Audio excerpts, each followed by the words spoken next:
দেখতে পাচ্ছ আজকে আমরা চলে এসেছি গ্রিল থ্রিলে। এখানে কিন্তু মাত্র 69 টাকা দিয়ে কাবাব শুরু। আর দাদা এখানে কাবাব দেখতে পাচ্ছ অলরেডি রোস্ট করছে। তো দাদা এখানে মাত্র 69 টাকা দিয়ে কাবাব পাওয়া যাচ্ছে? একদম 69 টাকা থেকেই কাবাব পাওয়া যাচ্ছে। তো বর্তমান জায়গায় দাঁড়িয়ে কিন্তু একটা কাবাব একটা এক্সপেন্সিভ খাবার বলা চলে। হ্যাঁ হ্যাঁ, তো সেখানে দাঁড়িয়ে মাত্র 69 টাকায় কাবাব, এটা দিচ্ছটা কিভাবে? দিতে পারছি কারণ আমি নিজে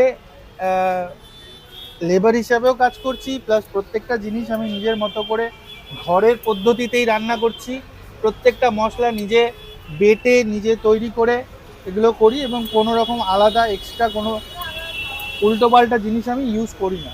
আচ্ছা, আর এদের মধ্যে একদম যদি কাবাব খেতে চাও তো অবশ্যই চলে এসো গ্রিল থ্রিলে, যতীন দাস মেট্রোর একদম পাশেই হচ্ছে এই দোকানটা। তো 2024-এ দাঁড়িয়ে মাত্র 79 টাকায় চিজ কাবাব। চিকেনটা কিন্তু বেশ সফট আর জুসি, আর ছিবড়ে ভাবটা নেই চিকেনটার মধ্যে। অন্যান্য